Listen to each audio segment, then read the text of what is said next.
na sabi diyan sa verse 13, walang makakapagtago sa Diyos. Sabi mo sa katabi mo, wala. Walang makakatago sa Diyos. Kahit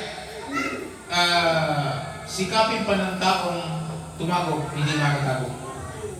Sabi diyan, walang makakapagtago sa Diyos. Ibig sabihin, hindi natin talaga siya matataguan.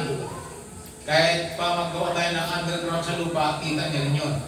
Sa aklat ng awit, sinabi ko ng manunod ng awit na kung pumunta ko sa langit, nandun ka. Pag pumunta ko sa ilang lupa, nandun ka rin. Pag pumunta ko sa ilang dagat, nandun ka rin. So sabi niya, saan ako tatago? So walang maililihim, walang maitatago sa Diyos. Kanina sa devotion, naalala ko, sabi ni Lord, kusa akong ibinigay ang aking buhay. Kusa akong binibigay ang aking buhay, at meron akong kapangyarihan bawiin ito. So si Jesus Christ, Diyos siya. Ibig sabihin, walang nalilingid sa Kanya. Lahat ay lantad sa Kanya. So, God is everywhere. God is an omniscient God. God is a sovereign God. Ang Diyos ay makapangyarihan sa lahat. Wala kang malilingid sa Kanya. Sabi nga doon, mula sa langit, minapasdan niya ang mga mabuti at ang masasama. So, lahat po yan ay pinapamasdan ng Diyos.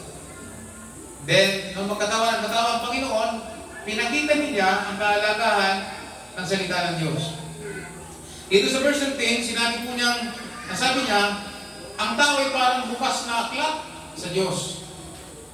Lantad, walang maitatago. Sabi po dito sa verse 13, walang makapagtatago sa Diyos. Nakikita niya at lantad sa lahat, o sa paningin niya ang lahat, at sa Kanya'y tayo, at sa Kanya tayo mananagot. So ibig sabihin, lahat ng tao ay magsusulit sa Diyos, ano man ang ating ginawa. Kaya napakahalaga ang salita ng Diyos. Pag pinatras natin ang verse 12, sabi niya, sapagkat buhay at mabisa, ako nang ginamit buhay, ang salita ng Diyos, at higit na matalas kaysa alimang espadang magkabila ay talim, yung double blade na espada. Matalas daw po ang Word of God. Sabi niya, tumatagos ito hanggang kaluluwa, espiritu, yung pinaghihiwalayan, hanggang sa kasukasuan at kalugdupan ng buto, sa buong maro. Na nalaman ito ang pinakangalalim na iniisip at hinahangad ng tao. Wala, sabi niya. So ang Word of God, napakahalagang makita po natin. Yung kapangyarihan ng salita ng Diyos. Sabi po dito sa King James, pagka tingnan po natin, yung Word of God ay quick. Ang ginamit po dito sa salitang quick, alive. Buhay siya. So yung salita ng Diyos na binabasa natin sa Biblia, ang Biblia, because the Bible is the Word of God. Yung binabasa natin, buhay siya. Sabi ng Panginoon sa kanyang pangangara, ang mga salita binibitawan ko sa inyo ay buhay. Kasi siya ang buhay. Siya ang pinagagalingan ng buhay. Kaya ano sabi sa Romans 10 verse 17 na faith cometh by hearing. Yung nakinig ng salita ng Diyos, nagkakaroon ng pananampalataya. It means life. Kasi pag nagkaroon ka ng pananampalataya sa Panginoong Hesus, doon mag-start ang iyong tunay na buhay. Amen. Lahat ng taong walang pananampalataya kay Kristo o hindi pa tumatanggap kay Kristo ay tinuturi na patay. Bagamat buhay, ngunit patay sa paningin ng Diyos. Nagkakaroon lang siya ng buhay kapag nagsimula po niyang marinig ang salita ng Diyos at yun ay si Kristo. At pag tinanggap ng tao ang salita ng Diyos, buhay. Kaya nga sabi niya, the Word of God is quick, buhay, alive. Yun po ang sinasabi po dito. Sabi sa Bible, ang ginamit sa Greek word ay sound. Ang ibig sabihin po ay breathe, buhay, alive. Nakabaya pala pag ang tao nakarinig ng salita ng Diyos, nabubuhay, naalis sa kanya ang espiritu ng kamatayan. Nagkakaroon ng buhay na walang hanggan. Nag-start kung marinig ang salita ng Diyos nung may preaching ng salita ng Diyos. Tatay ko nagtuturo noon ng salita ng Diyos. Hindi ko naman pinakikinggan eh. Nag-start na, naalala ko may preaching ng salita ng Diyos, ang pati na ko sabihin si Baliti. Ang preacher no, naalala ko si Pastor Roman, bang apelido nun. Si Pastor Roman, malit lang na tao yun, nakilala ni tatay yun. Ano yung intindi niyo ng tao? Nung mag-preach ko yun, nakinig ako. Doon ang start ang life. Dahil naunawaan ko yung buhay. So ang salita ng Diyos, sabi ko dito ay Zao. Ang ibig ko sabihin ay breathe, buhay. Ginamit pa po dito, sabi dito ay powerful. Ang ginamit po din sa Greek ay inner. Ang ganda nakalagay sa Greek, energies. Parang enerhiya, Tagalog. So ang ginamit po sa Greek ay energies. Ang salita ng Diyos ay power, energy. Kaya pala yung mga taong tumatanggap sa salita ng Diyos, nagkakaroon ng energy. Ang isa pang ginamit ko ditong paliwanag ay magkabilay talim. Na, sabi niya dito, ang ginamit sa English ay piercing. Nakakasugat sa pinag-iniwalayan ng espiritu, kaluluwa at katawan. Kaya po niyang i-penetrate ng salita ng Diyos. Kaya pala ang tao kapag nakinig ng salita ng Diyos, ang gumagana yung kanyang spirit, yung kanyang soul at yung kanyang body. Nagpo-comply sa Word of God. Kaya once na ang tao nakapakinig ng salita ng Diyos, dumating ang buhay. Alam ko po yung Samaritana, ang babae, kausap ni Jesus sa balon. Nung marinig po niya salita ng Diyos, ang ginamit ni Lord na halimbawa ng tubig, umuwi siya at nagpaguto siya tungkol sa Kristo, ang salita ng Diyos, at sa kanyang pagbalik, damay po ang maraming Samaritano. At ang sabi ng mga Samaritano, naniniwala kami, hindi lang sinabi mo, sa patutuo mo, kundi dahil sa narinig mismo namin.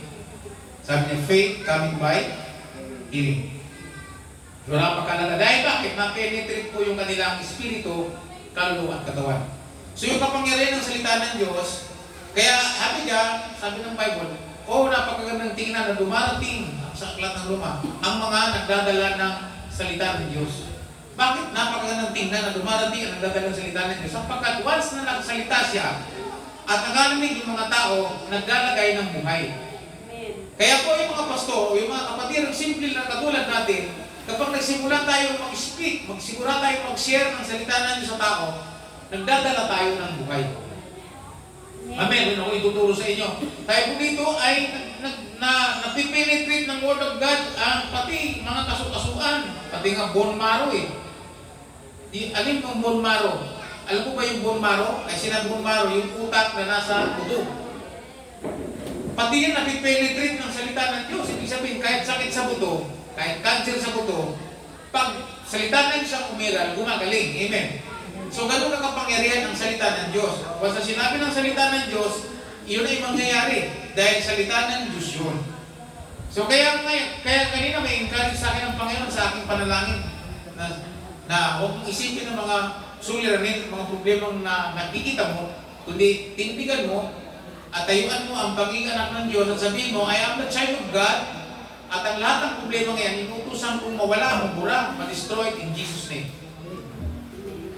Salita ng Diyos yun eh. So, titingnan po ninyo dito, sabi po dito, ay napakalaga. Ang ginamit po nga dito, ginamit sa King James ay, abin po niya, a discerner of the thoughts and intents of the heart. Sabi po dito, ang salita ng Diyos po daw ay discerner. Ang nagtatama ng mga thought sa mga saloobin ng tao. Napipili dito. Even yung intention ng tao, ang ginamit ko dito, intense, sabi ko dito, inomia, ang sa Greek, inomia, o yung tiniisip ng tao, thinking of consideration or meditation. Kaya i-penetrate ng Word of God. Kaya nga pala yung tao, pag nagdadala ng salita ng Diyos, pati iniisip ng tao, pwede mong maabot. Sapagkat yan ang kapangyarihan ng salita ng Diyos. Saka itinugtong ng Panginoon yung verse 13, walang makakapagtago sa Diyos. Lahat ay lantad sa Kanya. So yung Word of God, yung kapangyarihan ng Word of God na kung tinatawag na dunamis o kapangyarihan ng salita ng Diyos, ang kailangan nating mataglay. Walang makakakilala sa Panginoon, walang ipapanganak na muli, walang mabuborn again, pag walang Word of God.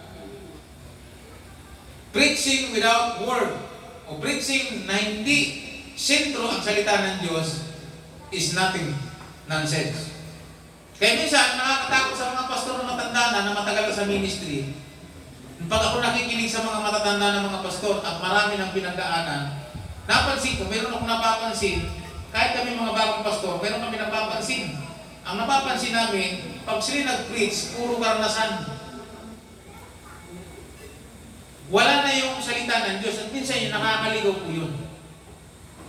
So experience, samantalang sa preaching, sabi ng Bible School, dapat sa preaching, 5% lang ang porsyento ng karanasan. Although yung karanasan ay parang part ng modeling. Kung gusto mo maging modelo, pwede mong sabihin yung ngayong karanasan. But yung pure Word of God ang kailangan. Yung purong salita ng Diyos ang kailangan para ang tao born again, lumakas, mabuhay, magkaroon ng enerhiya, at papasok yung kanyang, yung nakikinig, papasok yung buo niyang pagkatao, yung pinag-iiwalay ng espiritu, kaluluwa at katawan. Even yung physical body, sabi ko doon, ay mapenetrate ng Word of God.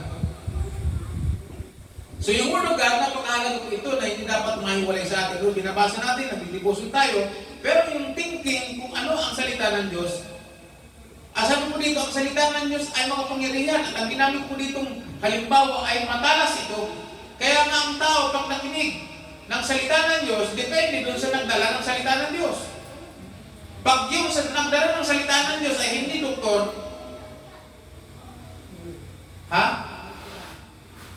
pag ang nagdala ng salita ng Diyos ay hindi alam kung ano ang pangangailangan ng kanyang listener, dalawa lang po ang pwede, ma-open, masaktan, or tanggapin. Kabawasan niyo sa Bible yan. Bakit? Kasi salita ng Diyos. Ang salita ng Diyos ay matalas, nakakasugat ng puso. Halimbawa, kung nangangaral ka, at nangangaral ka, at binanatan mo agad yung mga, halimbawa, Revelation 21, verse 8, subalit, sabi doon, malagim ang kasasabitan ng mga duwag, mga taksin, at insoon. Pag narinig mo yun, at meron ka, isa doon sa kasalanan nandun ka, ano mangyayari sa'yo? Offended agad. Kaya depende sa nagdadala. Kaya tayo ngayon, ang lesson dito ngayon ay, paano natin dadalhin ang salita ng Diyos sa tao? Paano natin ito i-present sa mga tao? Then ito'y matalas. Ang doktor, bago siya gumamot, halimbawa yung dentist, bubunutan ka ng ngipin, bunutan ka agad, hindi. Hindi, anong gagawin? Naglalagay siya ng anesthesia. Tayo mga ganito, dapat marunong tayo maglagay ng anesthesia bago natin i-apply ang salita ng Diyos. Because why? Ang salita ng Diyos ay masakit.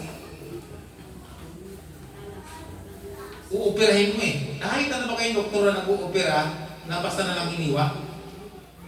Hindi. Lalagyan po siya na, ay baka pinatutulog eh. Para hindi niya maramdaman. Pag-gising niya, tapos na. Di po ba? Painless ang sabi doon. Kaya nakakatuwa yung mga pastor pag nag-preach na bago maglatag talaga ng Word of God, ng talagang pinaka-message, sila'y naggagawa ng mga kwento, may introduction silang maganda. Tawa ka pa ng tawa. Pero biglang ibalalapat yung gamot, yung salita ng Diyos. Wala nang sakit. Tanggap na. Bakit? Nalunasan na eh. Nalapatan na. Sometimes sa pagdala ng salita ng Diyos ay kailangan natin ng talino sapagkat ang karunong galing sa Diyos, sapagkat ang salita ng Diyos ay makapangyarihan. Kailangan may wisdom tayo pag nag-share. For example, sa Bible, alam natin si David, naglaro ng apoy. Amen? Ang kasalanan nagsimula lang sa maliit. Si David, sa kabila ng gera, nagpahinga, umakyat sa rooftop ng palasyo, at naglibot-libot doon sa rooftop, nagtingin-tingin sa baba, at sa kanyang pag-alangara ng paningin sa kanyang paligiran ng kanyang kaharian, bigla napalingon, uy, mayroong naglulugi. Tapos, ang ganda pa ng katawan, sabi niya, siyempre, natanaman niya walang bukong siguro, ang pangalan ay Batsiba. Alam mo bakit Batsiba? Lagi ng babat, may magbat. Nakatanawan itong hari.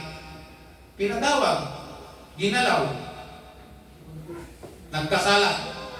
Tapos, nung mabuntis, problema, kasi may asawa yun. Pinasundo ang asawa, para sipingan mo yung asawa mo dahil sabi niya, magpahinga ka. Pero yung kawal niya ay tapat, matinong kawal. Sabi, hindi ko kaya magpaligaya sa asawa ko. Namantalang yung aking general natutulog lang sa labas. At yung kapan ng Diyos nasa labas lang din. Hindi ko kaya yan. Ang problema ni David doon, yung katapatan ng kawal niya. So yung kasalanan ni David, yun ang sumira sa kanya. Nagalit ang Diyos kanya. Dahil nagmuha siya ng hindi niya asawa, pinapatay niya pa sa digmaan para lang mapangasawa niya si Batsiba. Galit ang Diyos. Dumating ang propeta, dala ang salita ng Diyos. Sinabihan mo agad, bakit mo kinuha si Batsiba at pinapatay mo pa si Urias? Pag ginawa ni Nathan yun, anong mangyari sa kanya? Pwede po siya ipapatay ni David. Bakit? Masakit yun eh. Bakit? Salita ng Diyos yung matalas. So hindi ang ginawa ng propeta, magaling yung propeta. Gumawa po siya ng kwento. At yung kwentong yun ay Justisya. Palahari, mayroon pong isang mayaman na pakaraming tupa. Sabi niya, mayaman po siya. Meron naman siyang kapitbahay na may isa lang tupa at kasalo niya pa sa kanilang pagkain. May dumating na bisita ang mayaman na napakaraming tupa. Imbis na kumuha sa kanyang kawan, at pinakuha yung nag-iisang tupa ng kanyang kapitbahay at yung kanyang pinapatay. Ang sabi ng hari, dapat mamatay ang taong yun. Anong sabi ng propeta? Ito na yung word of God. Ikaw po yun, mahal na hari. Bakit po pinaglaruan ang salita ni Yahweh? Pag maganda ang presentation, makinig kayo mabuti. Anong lesson? Anong lesson learn natin dito? Pag maganda ang presentation natin ng salita ng Diyos sa tao, ang tao ay magsisisi. Pero pag hindi maganda ang presentation natin sa salita ng Diyos, pagdala natin sa tao, ang tao hindi magsisisi, magre-rebelde, at hindi tatanggapin si Lord. Kaya nung makita ni hari na ganito, anong sabi ni David? Tunay nga akong nagkasala. Ang sabi ng propeta, kung gayon, hindi ka mamamatay. Ibig sabihin, may hatol na pala ang Diyos kay David. Kahit si David, mahal na mahal ng Diyos. Kaya mga kapatid, kahit gaano pa tayo kamahal ng Diyos, katulad ng sinasabi ni tatay, kung tayo ay hindi susunod sa Diyos, hindi rin tayo panghihinayangan. No, mga kapatid, ang lesson dito ay ito. Tayo ngayon, mga Bible bearer. Sabihin natin Bible bearer. Akala nyo sa kasal lang mayroong sabihin natin sa bahay, we are Bible bearer. Akala nyo kasal lang. Kung kinasal si Erlene, mayroong Bible bearer. Yung Bible bearer, hindi pa nga kaya magdala ng Bible. Kasi batang-bata pa. So basta mayroong Bible bearer.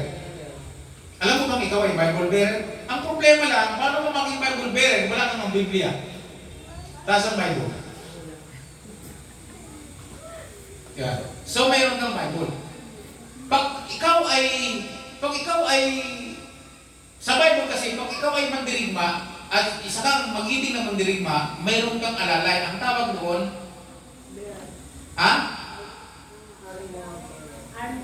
armor bearer. Tagapagdala ng sandata ng mandirigma. Naunawa ba yung armor bearer? Okay. Ang mga kawal ay mayroong sariling armor bearer. Si Jonathan mayroon siyang armor bearer. Si David mayroong armor bearer. Si Goliath mayroon din siyang armor bearer. Ano daw? Tagapagdala ng salita ng Diyos. Ngayon, ang tunay naman dirigma, ang salita ng Diyos, ang ating Panginoong Jesucristo. At ngayon ang Holy Spirit. Ngayon, sino ang tagapagdala ng salita? Ang Holy Spirit, hindi siya makapagsalita kung walang gagamiting armor bearer. Ang armor bearer, tao. ginawa niya mga kapatid? Hindi siya makapagsalita. Gagamit po siya ng tao. Gagamit po siya ng human. Gagamit po siya ng lingkod. At ang lingkod, ang tawag doon, parent. Sabi mo na parent? Tagapagdala tayo ng salita ng Diyos.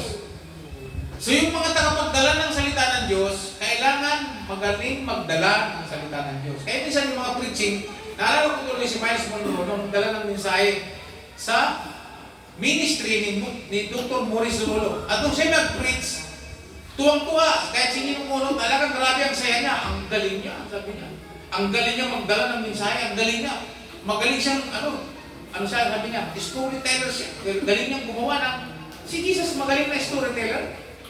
Ang sabi niya, pag mayroon siyang tinuturuan, di po ba, gumagawa siya ng parabola. Para lang may paunawa niyang impyerno, gumawa po siya ng kwento. Merong mayaman, merong Lazaro. Di po ba? Para lang maintindihan nila yung langit, sinabi ni Abraham, gumawa si Lord ng kwento. Ganon din ang mga lingkod ng Diyos. Ako nga, pinagpapraktisan ko yan. Naghahanap ako ng mga kwento na magagamit ko sa preaching para pagdating ng mapakinggan ninyo, mas madali po niyong maintindihan. Alam mo ba ang Panginoon kung bakit gumagawa ng parabola? Para lalong maintindihan. At yung mga hindi makaintindi, para lalong malabuhan. Dahil nakasulat naman din yun. Kasi sabi ng Bible, malibang loobin ng Diyos, nabuksan ang isipan ng tao, at yung mga totoong tinawag ng Diyos, pag dumating sa kanila ang mensahe ng Diyos, mauunawaan agad nila, tatanggapin agad nila. Amen. So dahil yan magkaroon ng buhay. So napakahalaga ang mga tagapagdala ng mabuting balita. At ang tawag dito sa mabuting balita ay Biblia, ang salita ng Diyos. Kaya maganda ang sabi niya, tayo mga tagapagdala. Hindi lang tayo mga tagapakinig, ang sabi dito, kundi tayo mga Bible bearer o bearer ng salita ng Diyos. Andiyan na ang mga nagdadala ng salita ng Diyos. So ngayon, magkaroon tayo ng bagong thinking ngayon.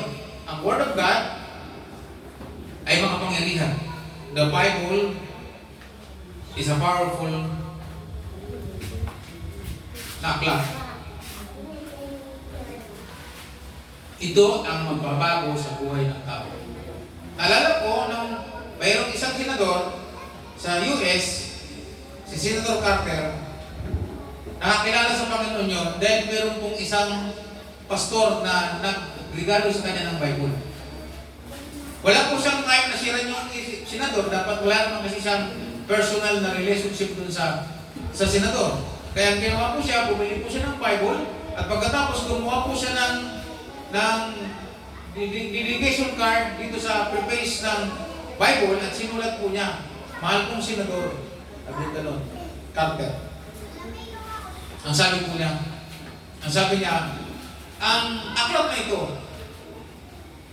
kung inyong babasahin at susundin, dadalhin ka nito sa langit. Pero kung ang Bible, itong aklat na ito ay hindi mo babasahin at hindi mo isa mabuhay ang lalaman nito, dadalhin ka nito sa impyerno. Grabe po yung ng senador. Sabi niya, pag binasa ko ito at inaral at ipinabuhay ang laman nito, ang sabi po niya, dadalhin ako sa langit. Pero kapag ito'y pinabayaan ko at dinagay ko lang sa cabinet at hindi ko binasa, ang sabi niya, dadalhin ako sa impyerno. Kaya ang nangyari, na-encourage ko yung senador, nagbasa po siya ng Bible from Genesis to Revelation. Nagbasa po siya. Siyempre, senador na po siya at dahil dyan nagkaroon ng mga biblical bill ng Senate sa paggawa ng batas. Kaya siya ang mayroong magiging kalaban ng mga batas na hindi biblical. Siya nag-impose na lahat ng batas dapat ay nagagaling sa salita ng Diyos. Si Carter. Salamat doon sa pastor na nagdala ng Biblia sa senador. Kaya mga kapatid ngayong umaga, tayong lahat ay Bible bearer. Huwag nating maliitin ang salita ng Diyos. Huwag din tayong matakot na magsalita tungkol sa salita ng Diyos. Kailangan lang namin natin technique. Anong technique? Sabi ng iba, ang church ay all around. Dapat ang church ay, ang sabi dito, ang church daw ay hospital. Ng mga may sakit. Ang church ay kanlungan. Ang church ay basta all around ang simbahan. Dito dapat lahat.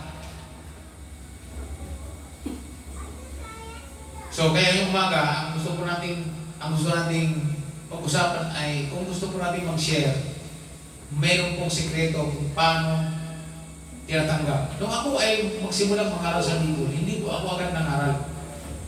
Naglagay muna ako ng anesthesia. At ang anesthesia ang dala ko doon ay magpakita muna ako ng aking testimony.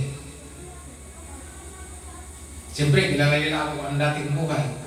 Sa Bicol, pagka mga okasyon, nandun po lahat ng tinatawag na pagsamba sa Diyos-Diyusan, dedikasyon sa Diyos-Diyusan, piyesta, sayawan, pasyonan, lahat ng mga gawain ayaw ng Diyos na doon. Nung ako ay umuwi, dahil ako ay nakakilala sa Panginoon, gusto kong mag-share ng salita ng Diyos, hindi ko agad ako nag-share. Ang inuna ko ay anesthesia. Inibita ako sa inuman, hindi ako sumasama. Sinasama ako sa sayawan, hindi na rin ako sumasama. Sila po ay nagtaka. Alam po ba ninyo na anesthesia na rin yun? Yung pagpapakita ng testimony. Ano nangyari sa kanya?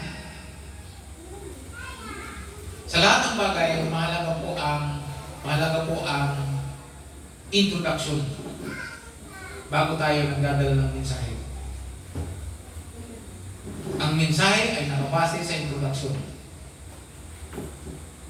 Nalala ko sa Cavite, meron po na patotoo, ay meron po nag-praise, pero maraming nakakakilala sa kanya, hindi naman naniwala, maraming nagbubulong-bulungan.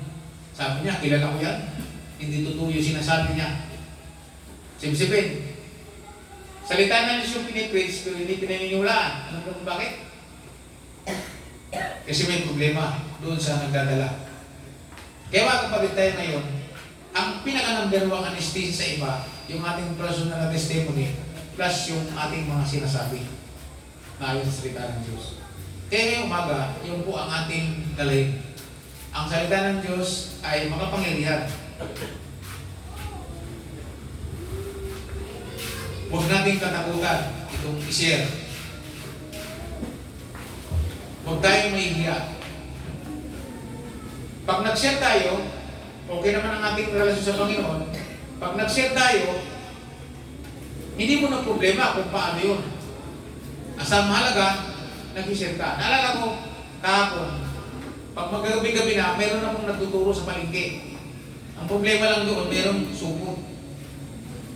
Merong lalagyan, nangihingi sila. Namimilit pa nga eh. Yung bibili ako ng manok, ginaganon sa akin yung, ano tawag doon? Supot. Nasa palengke sila eh. Ha? Bibili. Magkano po manok? Hindi, pag sabi ng magkano manok, ito na eh. Lagay ko kayo. Sabi ko, hindi ko pinansin. Gusto ko sanang sabihan sila na, ikatlong huwa, tre. Sapagkat tumayo sila nang hindi humingi sa mga hindi sumasampalataya. Di ba tingin ko sana? Kaya lang,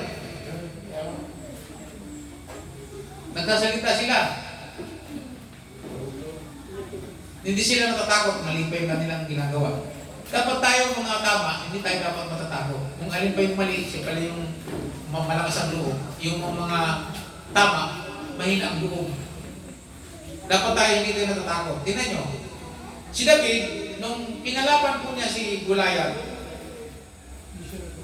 hindi siya natakot.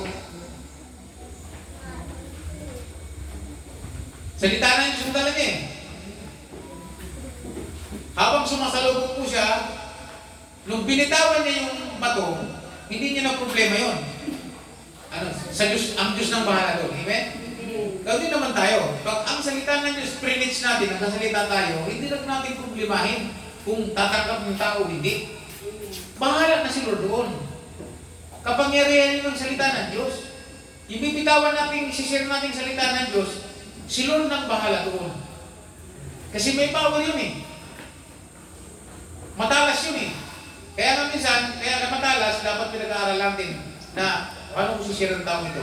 Anong gagawin ko dito? Kasi ang iniisip mo, ang salita ng Diyos ay, pag binataban mo, ano, matalas siya. Nakakasugat. Kaya nga pag ang tao nakakarinig ng salita ng Diyos, parang ino-opera yan. Nung marinig ko ang salita ng Diyos sa baliti, kaya ako atras papunta ng likod. Kasi, ang alam ko, parang ikinismis ako ng tatay ko sa pastor. Kasi inuungkat na yung marijuana, inuungkat na yung sigarilyo, inuungkat yung alak, inuungkat yung mga kalaywan. Sabi ko, parang ako ang topic ng pastor. Naisip ko, dahil kasama yung tatay sa simbahan, dapat kinento niya, may anak akong ganito, i-invite ko, mag-preach ka turo mo. Kaya ang isip ko, ang thinking ko, kinento niya na patamaan ako doon. Pero hindi naman pala. Ako yung ino-opera ng salita ng Diyos. Naririnig ko siya, alam mo ang style ng ng tao, nakikinig at tinatamaan, iba yung tsura eh. Pag tinamaan ka ng salita ng Diyos at nasaktan ka, iba yung tsura eh. Paano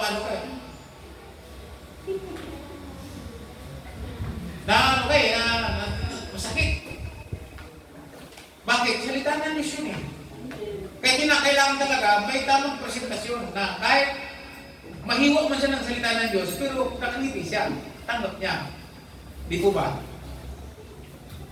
Nalala ko sa Malite, yung isang leader natin, hindi ko pa pangalanan. Siyempre, ang salita, makapangyarihan, di po ba? Ang salita, lalo na salita ng Diyos. And then, may dumalo. Sa paningin niya, parang hindi naman sa paningin ng ating kapatid na yun, na hindi niya katanggap-tanggap yung itsura, sabihan pa naman na, sabi niya, lumingon yung babae, sabi niya, bawal ang mga pangit dito. Meron po sabihin pa naman yung tao ng bawal ang pangit, yun ang una, hulig-dalo ng babae, hindi na umulit. Bakit? Nasabihan po siya, sabi niya, ganun pala yung simbahan na yan, ano? Yung pangit sa paningin nila, hindi pinapapasok. Kaya yung sa baliti, sumikat yung baliti na bawal ang pangit doon. Ikaw ba, pag sinabihan ka ng ganun, dadalo ka pa ba hindi? Kasi nga hindi naintindihan yun ng tao. Kaya yun ang dadala. Sabi ko doon sa tao, huwag mo nang ulitin yun. Yung mag-discriminate ka ng itsura ng tao. Sa Diyos walang pangit. Sa'yo lang. At habang sinasabi mong pangit ang iba, mas pumapangit ka. Hello? Kasi bakit? Sabi ng Bible, huwag mong sasabihin yung kapwa na ulol. Mapupunta ka sa impyerno. O di ba yung ulol, pangit sa kita yun? Pamuhusga yun? Yun ang sasabi, yung sinabihan, mapupunta sa langit, yung nagsabi ng gano'n, siya mapupunta sa impyerno. Kaya wow, damor na sinasabihin mong ibang pangit, mas pumapangit ka. Kaya yan ako sinasabi, mahilig magsalita ng pangit, kaya mo saan niya natutunan. Mapaunawa ko yun sa kanya, pag nagsasabi ka ng pangit sa kapwa, mas papangit ka. Kasi babalik yun. Because ang salita ay makapangyarihan. Sabi niya, talk is cheap. Ang salita ng Diyos ay nagdadala ng buhay. Mayroong kapangyarihan magbago ito. Ngayon, ang problema, marami naman binabago ang Diyos, kukunti. Bakit kukunti? Kukunti lang ang nagapagdala ng salita ng Diyos. Kung gusto mong mabago ang mamamahal mo sa buhay, then bring the word of God sa Kanya. Huwag lang turuan, siran. Iba kasi nagtuturo, pag nagtuturo ka, parang ina-explain mo siya ng ganito. Pag sinabi, meron akong isi-share sa iyo. Paano ba mag-share? Kahit hindi ikaw magbasa, siya mabasahin mo. Yung mga Koreano, kaya mabilis silang lumago kasi hindi po silang magturo. Ang gagawin nila, may isi-share ako sa iyo, pakibasa. Nagturo ba? Hindi. Nag-share lang siya. Pagka may isi-share ng pagkain, ikaw ba kumain para sa kanya? Siya. Share kita ng mansanas, tikman mo.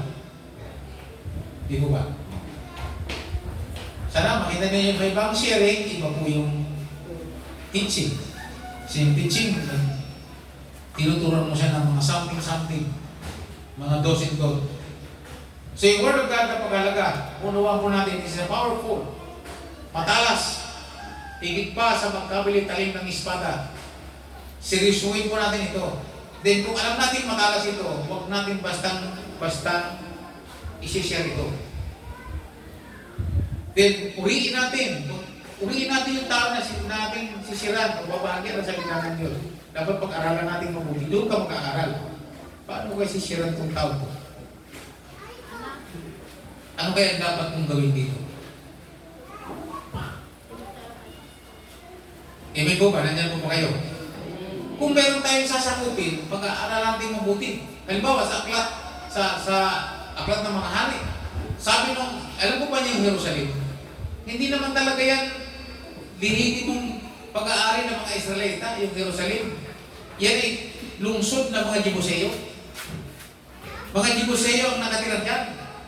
Kaya nung naging hari si David, minaliit sila ng mga Jebuseo. Ang sabi ng mga Jebuseo, kahit mga lumpot, bulag ang mga tao dito, hindi kayo makakakit dito. Kasi mataas po ang bakod niya. Eh gustong i-conquer ni David. Ang sabi ni David, ang sino ng unang makaakyat at makapatay ng Jebuseo, gagawin kong pilunong kawal, gagawin kong chief of the staff ng general. Sabi niya gano'n.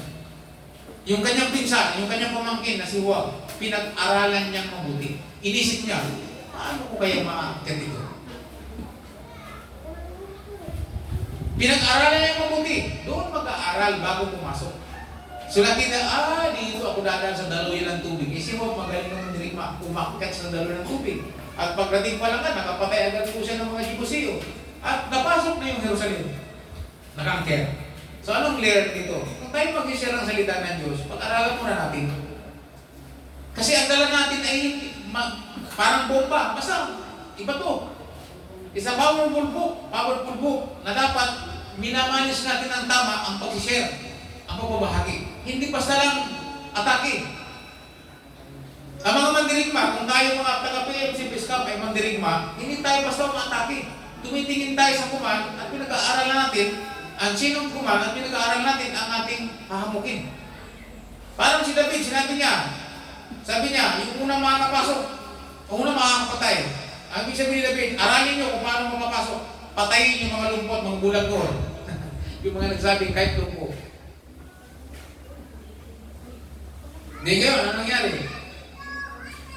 Pag-aaralan natin ngayon. Halimbawa, ang masisiran mo ay magulang. Madali ba mag-share sa magulang? So aralin mo ngayon kung paano masisiran yung magulang. Paano mo siya makakangker? Paano mo sa kanya madadala? Paano siya mauopera? Paano siya mapapagaling na makapangyarihan ang salita ng Diyos? Paano siya makikinig? Ano ang kailangan gawin para makapakinig siya? Para tanggapin niya. So kailangan, may turo naman ng Bible, sabi niya, mayroong prayer and fasting, tama yun.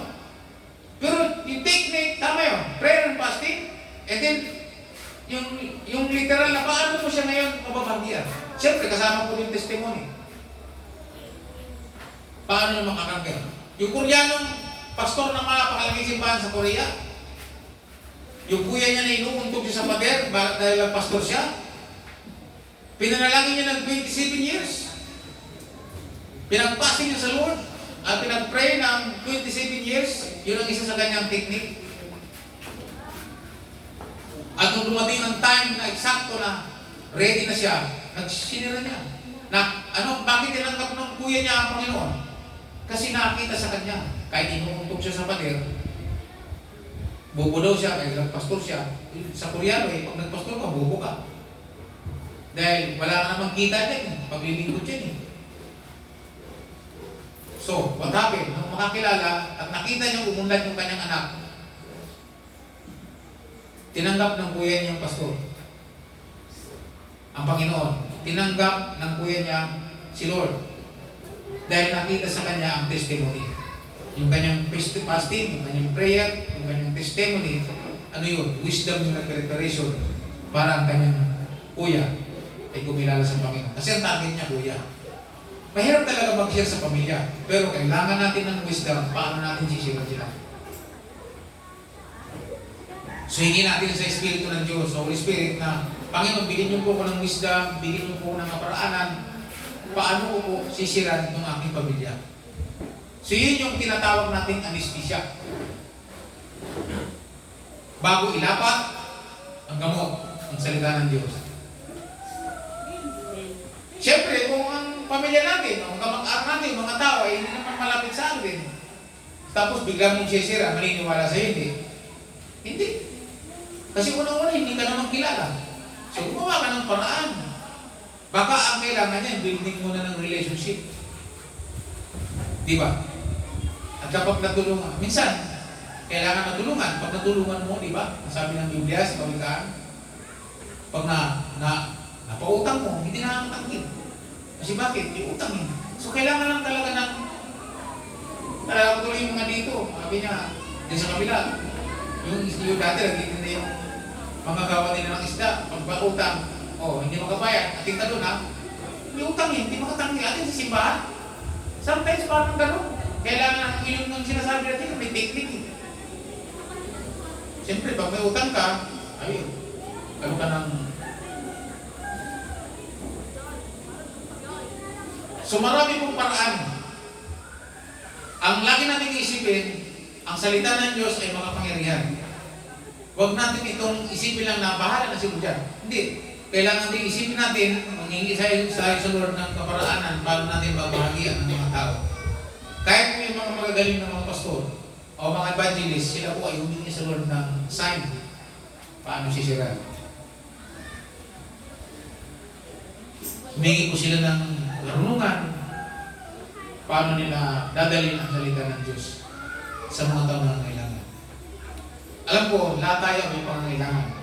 Taas po dito ang hindi pa born again o wala pa sa Panginoon ng inyong mga asawa. Taas ang mga ito. Okay. So ngayon, anong plano mo? Yung mga anak na wala pa sa Panginoon, pamilya, kaibigan, kailan nyo dadalhin ito? Walo, kitang-kita nila may dala kang Bible. Pero ngayon, ang paraan, ano ang gagawin natin para siya ay makasama natin sa paglilingkod sa Diyos. Ito ang kailangan. Ang salita ng Diyos, may bagay natin sa kanila. Pero bago natin gawin yun, gawa tayo ng paraan. Yung magiging daan, yun ang hingi natin sa Holy Spirit. Yun ang hingi natin sa Holy Spirit. Ngayon, mayroon tayong youth camp. Maaaring ang youth camp ay mag-iisa. Pero hindi 100% ang youth camp ay magagamit para ang taong makakilala. Pero, magiging warning sa kanya pagdating ng panahon. Pero ang kagandahan, karamihan sa mga youth camp, ang karamihan, nagamit na Bible bearer ang youth camp para lamang ang tao matanggap talaga nila yung dapat nila matanggap. Ako, buha ko ng camp. Nasama ko sa camp ay assistant Bible study leader agad ako. Ang aking role ay dual. Dual ang aking role. Gitna ako. Kakampi ng campers, kakampi ng staff. Hindi ka na ba gano'n? Pag camper ka kasi, ang pinaka, mo dyan, yung staff, parang magkalaban. Pero hindi naman. Yung mga Bible study leader sa mga assistant, dual yun. Sa side ng camper, sa side ng staff. Sila yung pinakamatinding rules sa youth camp. Yung mga Bible study leader. Kaya mga kapatid yung umaga, tingnan nyo mabuti ang salita ng Diyos. So walang nakakatago sa Diyos. Ang ilantad at ang gamit ay salita ng Diyos. Huwag natin itong ilayo sa ating puso. At ito isipin natin na kapag binitawan natin ito may kapangyarihan, mayroong mangyayaring himala doon sa taong nakikinig. Ngayon, bilang tagapagdala, iisip tayo ng paraan. Katulad ni Propeta Nathan, pupunta ako sa hari at sasabihin kung may ginawa siyang kasalanan, re-rectahin ko ba? So, ginawa po niya, gumawa siya ng kwento. Amen po ba? Kaya huwag tayong rekta. Sabi ng tatay ko, huwag na rekta. Ano ka muna? Gawa ka muna ng kwento. Alam mo dyan sa bali natin, nung ako'y pumupunta dyan, kahit anong usapan, kahit anong topic, basta mula sa topic na yan, i-dread ko yan, topic na yan, mapupunta talaga sa salita ng Diyos. Kaya iniiwasan nila ako. Sabi niya, ano si Kwetaw? Ang usapan nyo ganito, ang usapan nyo ito, mamaya-maya, ang salita ng Diyos na yan. Lahat ng kwentuhan. Meron ako nakakwentuhan sa Baliwag Transit, nung pupunta ko sa Nueva Ecija. Nagsimula lang kami sa mga squatter na nakatira sa ilalim ng tulay. Hanggang sa nakaroting kami sa salita ng Diyos. Hanggang sa, bago sa bumaba, tumanggap sa Panginoon bilang pagkakapagligtas. Nalid ko pa siya sa prayer. Tulog na grabe ng iyak. Tapos, ito yung maganda. Hindi ko nakuha ang pangalan, hindi ko rin nakuha ang address, walang telephone number.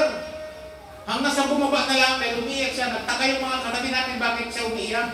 At kami nanalangin at umiiyak. Grabing luha talaga. Hindi naman siya umagulgul, pero grabing luha niya. Nagtaka yung driver, konduktor, nagtaka yung mga katabi namin na bakit siya naiyak-iyak. At nakikinig lang, nagpipray kami. Tapos ang bumaba, yun nga, walang address, walang pangalan, hindi ko nakilala. Sana nga, magkita kami at sabihin ng Panginoon. Nang bumaba sa dito ng bus, sabi niya sa akin, bro, di kita makakalimutan. Sabi ko, brad, atin ka ng simbahan, kahit Baptist, GIL, lahat na binanggit ko. Atin ka. Pero tumanggap sa Panginoon. Ano ang dahilan? Ang aking anesthesia, yung aking pamamaraan lang ay simula lang doon sa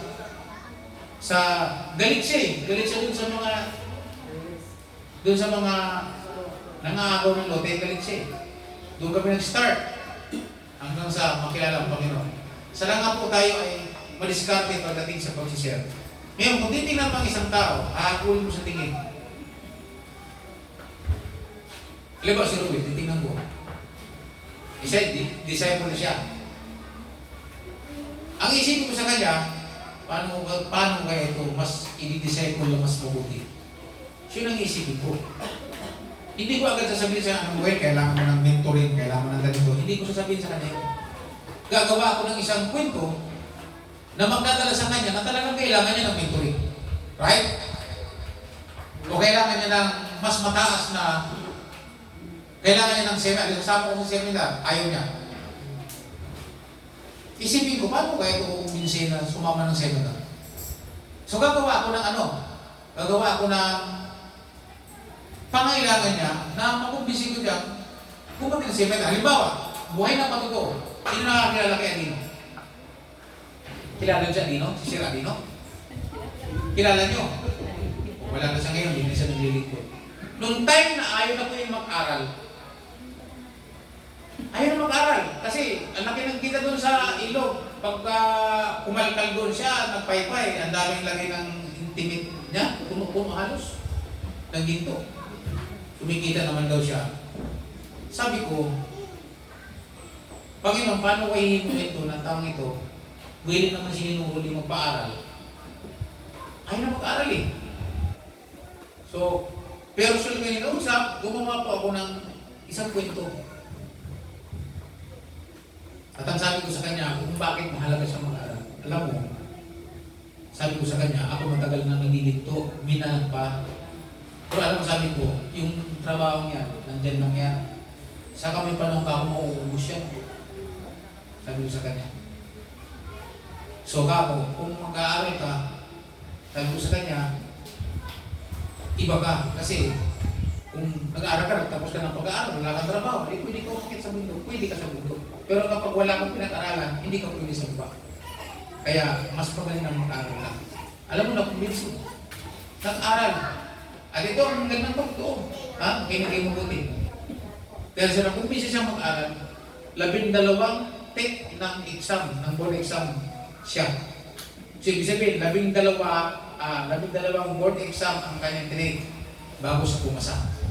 Ibig sabihin, ilang beses ang nabigo? Ha?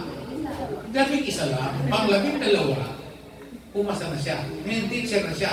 Ngayon, tama ba ako? O pwede siya umakit sa bundok, pag-indok, pwede. Eh, ngayon, teacher siya. So, ibig sabihin, iba ang may pinag-aralan kaysa wala. So, nag-aaral po siya.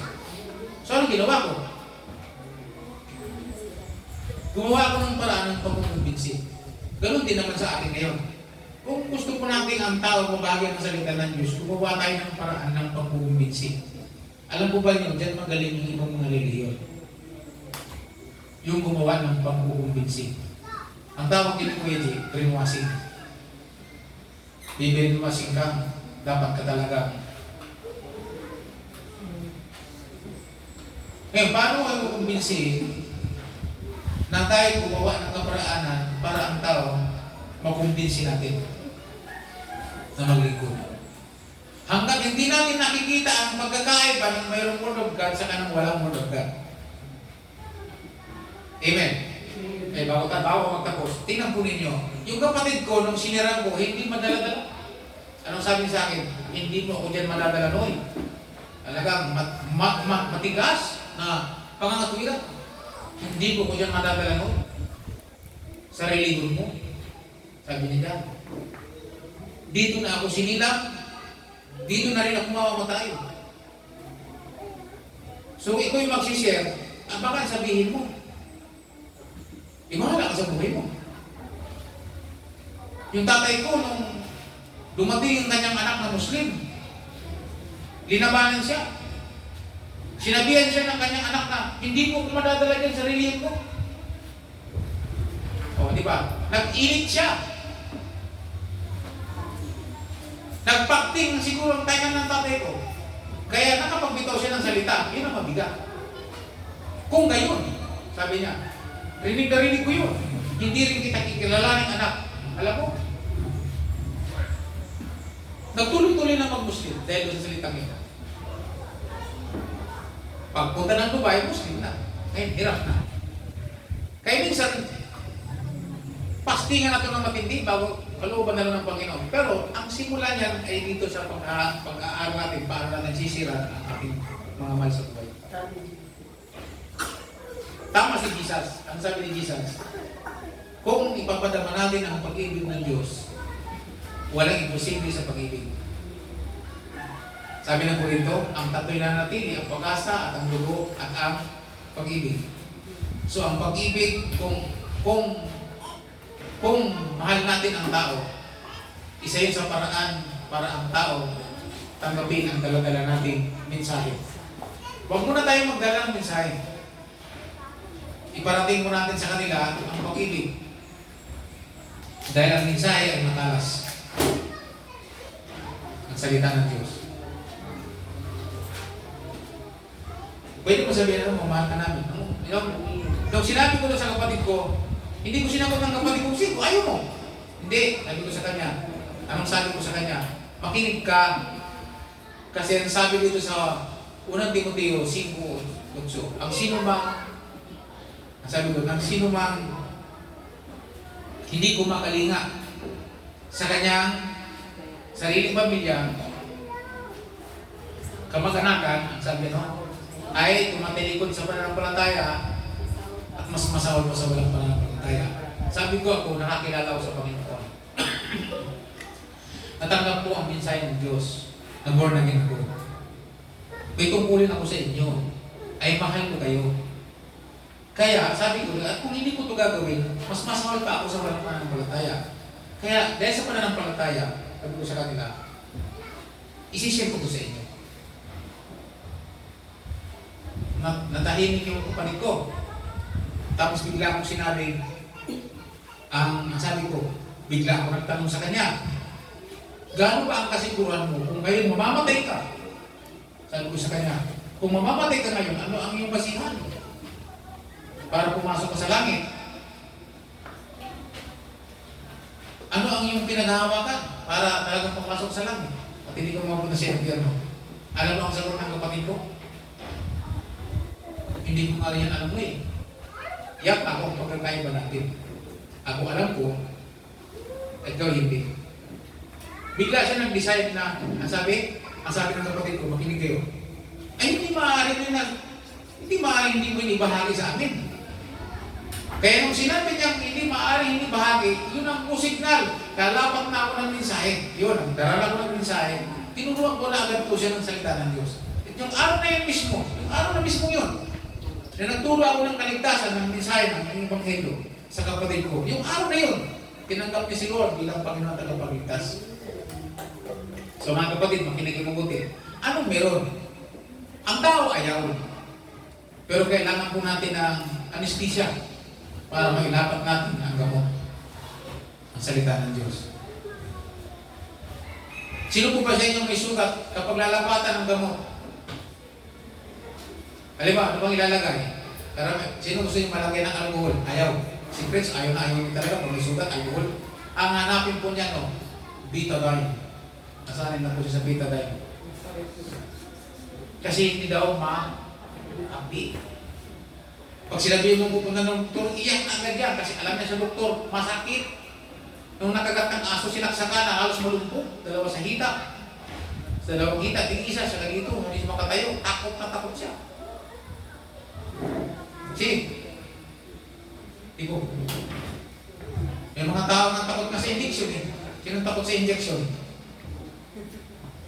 Mayroon ako nakita ng sundalo, nung i-injection na, talagang dami humawa. Nasaksakan na, grabe, nangangatal pa. Dahil takot na eh. Hindi kasi madali ang salita ng Diyos basta. So, ang kailangan muna natin ay, ano ibig sabihin ko doon? Ang salita ng Diyos yung may kapangyarihan, huwag natin basta ito gagamitin. So, dito ako maglalas. Alam mo matalas, huwag mo basta gagamitin. Nakakasugat eh. Ang gamot para sa may sugat.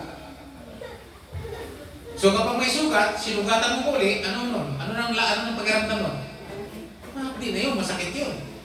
Naranasan niyo mo may sugat kayo, tapos kinalkan ng doktor, kinalkan pa ng scalpel. Sisigaw ka nun. Alam po ba ninyo na ang mga tao sa sanlibutan, ang mga hindi pa nakakilala sa pangalan ng mga sugatan? Samot-sari, punong-puno po yan ng sugat sa spiritual, emosyonal. So huwag natin basta lalapatan ng gamot. Ang kailangan po nila ay ano? Anong kailangan po nila? Anesthesia. Nagkwento na ako na napakaraming anesthesia ngayon. Yung pagmamahal po natin, anesthesia. Yung ating testimony, anesthesia.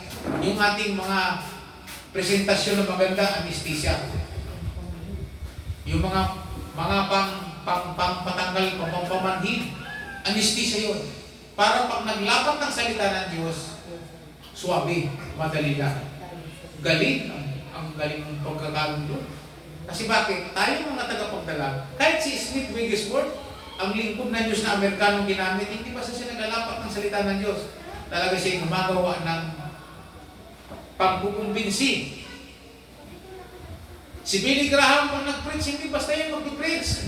Siya po ay naggagawa ng magandang presentation bago po niya i-preach si Jesus at bago po niya patanggapin ang mga tao. Kaya nasa kanyang kusada, ang daming tumatang kay Lord as Lord and Savior dahil maganda po ang kanyang presentation. Sabi natin sabay-sabay presentation. So as Bible bearer, maganda ang ating presentation. Alam ba, paano kayo kumisin? Magbasa kayo dito. Ano naman magagawa kayo ng tao? Ay sa amin, hindi nagbabasa ng Bible, yung nagtuturo lang. Bawal. Di ba?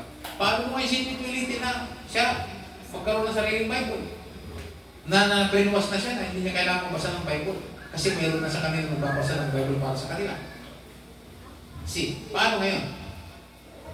Sino dito yung nakumbinsi magbasa ng Bible? Nakumbinsi kayo. Paano ngayon nakumbinsi magbasa ng Bible? Iba, tinuturo natin sa paalala ni kanina pinasa ni Argelin na isa sa mga natin ay magdala ng Bible, mag-devotion, kasi magpakalaga ito. So ano mga dapat natin tandaan ngayon? Anesthesia. Gusto mo mag-share? Isipin mo muna yung anesthesia mo. Okay, ano bang anesthesia mo dito?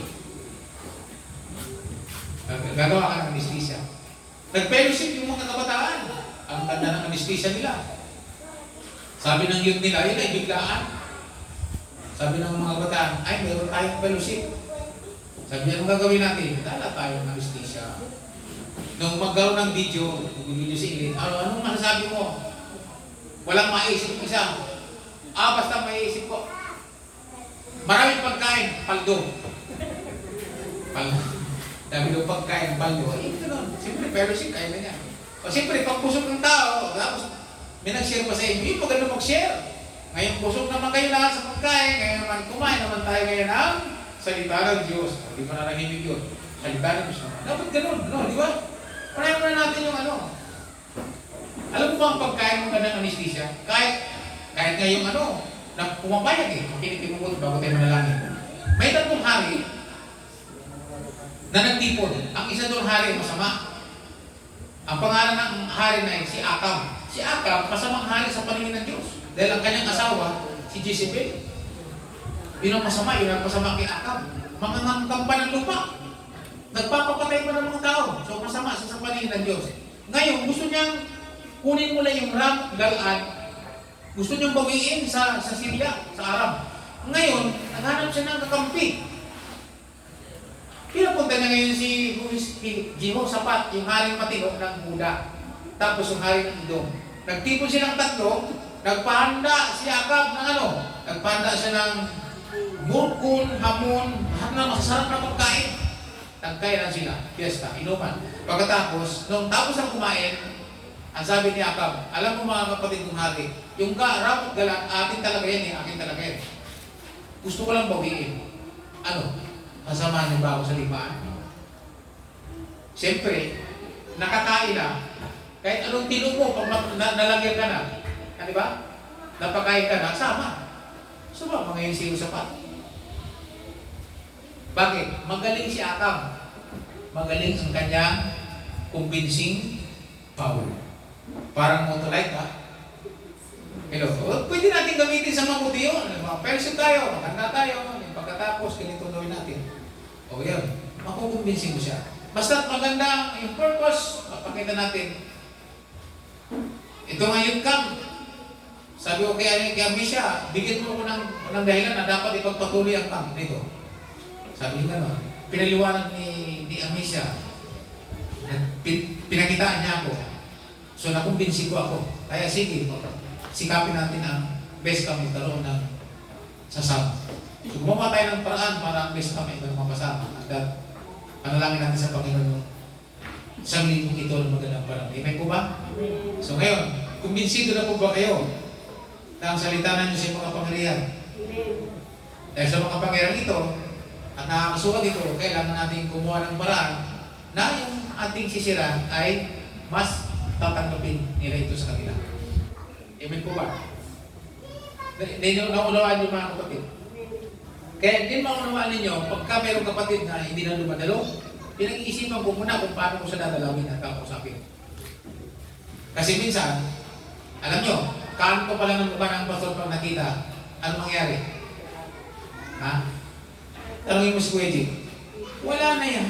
Pupunta na yan sa likod bahay, aalis yan. Tunog pa lang ng motor. Kung kilala.